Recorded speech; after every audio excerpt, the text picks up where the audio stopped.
నమస్తే, welcome to మా Gulf news. ప్రతిరోజు 6 దేశాల తాజా వార్తలు మీకు అందించబడుతుంది. బహ్రెయిన్లో డేంజరస్ యానిమల్స్పై యాజమాన్యం మరియు వాణిజ్యాన్ని నియంత్రించే లక్ష్యంతో చట్టం చేయనున్నారు. ఈ మేరకు రాబోయే శాసనసభ సమావేశంలో ప్రతినిధుల మండలిలో ఓటింగ్ నిర్వహించనున్నారు. బహ్రెయిన్లో ఈ తరహా చట్టాన్ని రూపొందించడం ఇదే తొలిసారని అధికారులు పేర్కొన్నారు. ఈ చట్టం అమల్లోకి వస్తే కమ్యూనిటీ భద్రత మెరుగవడంతో పాటు ఆయా యానిమల్స్ కూడా సరైన షెల్టర్ లభిస్తుందన్నారు.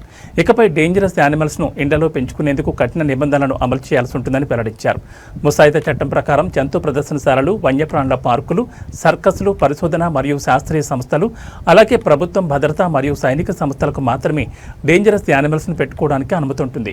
ఇక నిబంధనలను ఉల్లంఘించిన వారికి జైలు శిక్షతో పాటు BD 1000 మరియు BD 10,000 మధ్య జరిమానా విధించే అవకాశం ఉందని అధికారులు హెచ్చరించారు.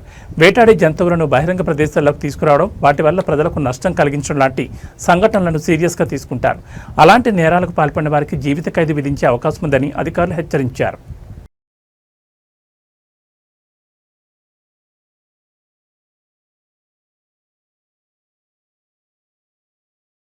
ఒమన్లో వరుస చోరీలకు పాల్పడుతున్న వ్యక్తిని అరెస్ట్ చేసినట్లు ఒమన్ పోలీసులు తెలిపారు. దొంగతనం ఆరోపణలు ఎదుర్కొంటున్న వ్యక్తి పలు ఆయిల్, గ్యాస్ స్టేషన్లతో పాటు అనేక ప్రాంతాల్లో పవర్ కేబుల్స్ చోరీ చేశాడని పోలీసులు వెల్లడించారు.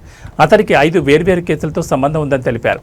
అతనిపై చట్టపరమైన చర్యలు తీసుకుంటున్నట్లు పోలీసులు పేర్కొన్నారు.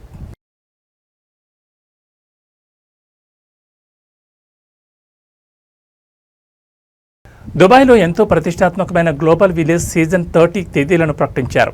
అక్టోబర్ 15 నుంచి వచ్చే ఏడాది మే 10వ తేదీ వరకు సీజన్ కొనసాగనుంది. గత సీజన్లో రికార్డు స్థాయిలో 10.5 మిలియన్ల సందర్శకులు సందర్శించారు. ఈ ఏడాది అనేక ప్రత్యేకతలతో సీజన్ 30 వస్తుందని ప్రకటించారు. సరికొత్తగా అంతర్జాతీయ పెవిలియన్లు, ప్రపంచంలోని ప్రముఖ ఫుడ్, సాంస్కృతిక ప్రదర్శనలు, షాపింగ్, రైడ్లు మరియు డైరెక్ట్ ఎంటర్టైన్మెంట్ను ఆస్వాదించవచ్చని నిర్వాహకులు వెల్లడించారు. ఇక టికెట్ ధరలను అక్టోబర్లో వెల్లడిస్తాయని గ్లోబల్ విలేజ్ వెబ్సైట్లో తెలిపారు. గత సీజన్లో ఎంట్రన్స్ ఫీజ్ దిర్హాం 25, దిర్హాం 30 మధ్య ఉండేది. 30 ఏళ్లలోపు పిల్లలు, 65 ఏళ్లు పైబడిన వృద్ధులతో పాటు ప్రత్యేక అవసరాలు గల వ్యక్తులకు ప్రవేశం ఉచితమని తెలిపారు.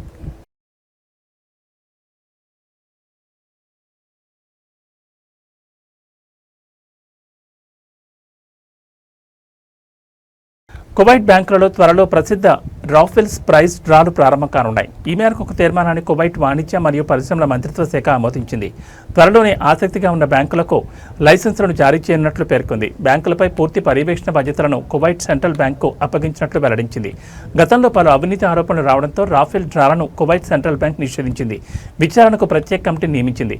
ఇటీవల కమిటీ నివేదికను అందజేసింది. నివేదికను సమీక్షించి వాణిజ్య మంత్రిత్వ శాఖ దాదాపు 5 నెలల తర్వాత కస్టమర్లను ఆకర్షించడానికి ప్రైజ్ డ్రాలను నిర్వహించేందుకు బ్యాంకులను అనుమతించారు.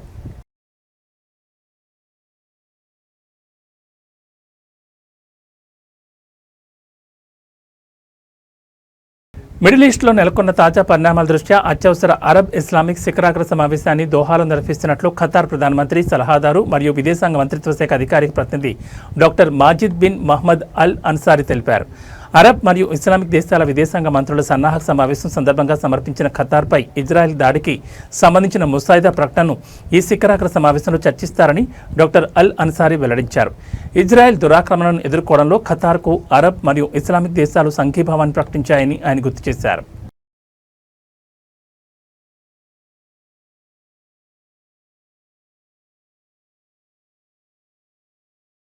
సైబర్ నేరాలపై సౌదీ అరేబియా ఉక్కుపాదం మోపుతోంది. ఇందులో భాగంగా ఫేక్ ప్లాట్ఫామ్స్తో నేరాలకు పాల్పడుతున్న ముఠాను రియాద్ పోలీసులు అరెస్ట్ చేశారు. ముఠాలోని 3 సిరియన్లు ఫేక్ ఆన్లైన్ ప్లాట్ఫామ్స్ను క్రియేట్ చేయడంలో సిద్ధహస్తులని పోలీసులు తెలిపారు. అలాగే వీరిపై అనేక నేరాలకు సంబంధించిన కేసులు నమోదైనట్లు వెల్లడించారు. ఇతరుల వాహనాలను ఫేక్ పేపర్స్తో విక్రయించడంతో పాటు ఫేక్ వీసాలు, వర్క్ పర్మిట్లు వంటి అనేక నేరాల్లో ముఠా సభ్యులు నిందితులుగా ఉన్నారని పోలీసులు తెలిపారు. దాంతోపాటు విదేశాల నుంచి ఫండ్స్ను చట్టవిరుద్ధంగా ట్రాన్స్ఫర్ చేస్తున్నట్లు రియాద్ పబ్లిక్ సెక్యూరిటీ విభాగం వెల్లడించింది. నిందితులను పబ్లిక్ ప్రాసిక్యూషన్ రిఫర్ చేసినట్లు పోలీసులు తెలిపారు.